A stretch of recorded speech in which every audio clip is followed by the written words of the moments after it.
C'est parti. Allô tout le monde, Nathalie Jean, Guérir de ses peurs. Pour ceux qui me suivent, vous avez vu cette semaine, j'ai mis mon coffre outils.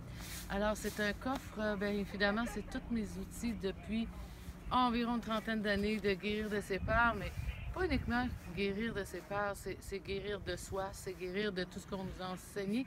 Donc je vous mets, à partir de la semaine prochaine, vous allez recevoir, pour ceux qui se sont inscrits, à chaque semaine, vous allez recevoir des outils.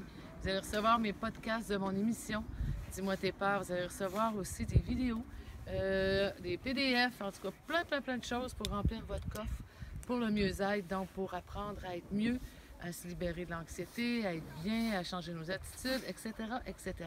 Alors, comme vous le voyez, n'est-ce pas, Greg? On est dans notre coin de paradis, parce que moi, depuis que je suis enfant, je rêve et je rêvais, je rêverai toujours de Tadoussac. Donc, je vous présente l'endroit qui me fait rêver depuis que je suis toute petite et qui m'amène tellement à me sentir bien. Moi, ce qui m'a gardé, ce qui m'a tenu beaucoup en vie, non pas une personne, non pas des choses et le matériel, mais bien la nature. Donc, c'est extraordinaire, c'est magnifique. Ici, on est à la plage et notre petite maison, elle est située juste en face. Donc, on a la vue de notre maison de cette magnifique plage-là. Évidemment, à la saison où on est, en automne, c'est beaucoup plus tranquille. Mais l'été, c'est rempli de touristes, c'est rempli de monde. Alors, c'est super, c'est vraiment beau. Et je vous fais visiter. N'est-ce pas, Greg? Tu me suis? Je te suis. Suis-moi, suivez-moi. Alors, je vous fais visiter. Alors là, on a la plage. Et là, on s'en va vers la cale sèche. Et la cale sèche, il y en existe deux, je crois. Je suis pas mal sûre, mais il y en existe deux au Canada. Et c'est quoi une cale sèche? Eh bien, une cale sèche, c'est un endroit où on entrepose les bateaux. Donc, 2 fois par année, en automne et au printemps. Alors, les bateaux, en été, eh bien, lorsque l'automne arrive, eh bien, à la grande marée, les bateaux entrent dans la cale sèche pour se reposer comme un ours, pour hiberner, jusqu'au printemps, là, qui sont tous excités pour ressortir toujours à la grande marée, pour aller justement pour l'été. Alors, c'est 2 fois dans l'année qu'on voit les bateaux entrer ou sortir. Et c'est super beau.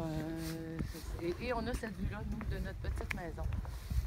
Et là, on s'en va vers le rocher que moi, quand j'étais petite, eh bien, j'allais m'asseoir et puis on voit les baleines, on voit les belugas, on voit les rocales. Donc, c'est magnifique. Et de ma petite maison, quand je fais la vaisselle, je vois quoi? Des belugas, des baleines. Alors, j'ai même pas besoin d'aller à bord d'un bateau pour voir les baleines. Je les vois directement de chez moi. Et encore une fois, c'est de toute beauté de voir cet attrait-là pour les baleines. Donc, on poursuit. Greg, si tu peux accélérer le pas. Évidemment, mon chum a un rythme lent, donc il faut que je le presse un petit peu parce qu'il n'est pas vite. Bien, il est vite, là, mais je veux dire, il n'est pas dans sa vitesse naturelle. C'est ça, moi, je suis un peu plus rapide. C'est pas grave. Donc, je vous disais cette semaine que je partais mon coffre outils. Et cette semaine, dans mon coffre outils, eh bien, l'orgueil. Êtes-vous orgueilleux? Est-ce que vous êtes des personnes qui restez entêtées? Vous ne voulez jamais plier, jamais admettre vos torts, jamais changer votre idée parce que vous pensez que vous avez toujours raison, que vous tenez, comme on dit, le morceau. Vous voulez toujours gagner parce que vous ne voulez pas perdre. Eh bien, malheureusement, si vous êtes de ce type de personne, moi je l'étais, je ne vous juge pas, eh bien, quand on est dans l'orgueil, eh bien, on se coince. Comment on se coince? Eh bien, on se coince à l'intérieur de nous et on se coince à l'extérieur de nous. Qu'est-ce que ça va nous amener comme conséquence? Eh bien, la conséquence que ça va nous apporter, eh bien, c'est des malaises et des maladies et des phobies. Parce que quand je me coince avec mon entêtement, je vais être coincée aussi physiquement. Donc, je vais peut-être me retrouver, me sentir coincée dans le trafic, me sentir coincée dans des endroits clos parce que je reste entêtée à mon idée. Alors, l'entêtement, qu'on appelle l'orgueil, qu'on appelle le mental, eh bien, on doit apprendre à se désidentifier. Ça veut dire quoi? Ça veut dire lui donner un nom. Moi, je l'appelle Roger. Il y en a qui appellent leur mental, leur orgueil, Charlie, le tourniquet, peu importe le nom qu'on lui donne. Mais c'est important de comprendre que l'orgueil, c'est un des pires défauts. c'est celui qui va nous amener à toujours être dans la souffrance. Donc, on doit se détacher en lui donnant un nom. Et le but, c'est d'accepter, d'assumer que lorsqu'on vit des choses, au lieu de se défendre et de se justifier, parce que lorsqu'on se justifie, eh bien, on vient de nourrir l'orgueil. Alors que si j'accepte, je dis, eh oui, j'ai pas fait la vaisselle, eh oui, je me suis trompée, ben oui, j'étais pas de bonne humeur, un point, c'est tout. À ce moment-là, eh bien, je ne nourris pas l'orgueil et l'orgueil va tranquillement, eh bien, s'assoiffer tout comme une plante qu'on arrête d'arroser. Et je vais me sentir beaucoup mieux parce que je n'aurai pas besoin de prouver à tout le monde tout le temps que je suis la meilleure, je suis à la hauteur, que je suis forte, que je suis ci, etc. Parce que c'est tout qu'un mandat de se donner et de cohabiter avec l'orgueil. Parce que quand je cohabite avec l'orgueil, je dois toujours la servir, donc je dois toujours me mettre de la pression pour être la meilleure, etc., etc. Et moi, j'en ai fait une carrière avec cette fameuse orgueil-là. Puis je laisse la place à quelqu'un d'autre parce que c'est trop souffrant. Donc on continue pour vous montrer. Évidemment, là on est en face du fjord. Donc peut-être que tu peux passer un peu plus parce que je suis obligée de marcher de reculons et c'est ça qui devient un petit peu tannant. Donc ici c'est le fjord. Et comme je vous mentionnais tout à l'heure, ma petite maison est juste en haut. Qu'on peut voir, on la voit pas parce qu'on ne peut pas deviner c'est laquelle, mais on a cette vue-là. Alors on a la plage, on a la plage, on a les montagnes.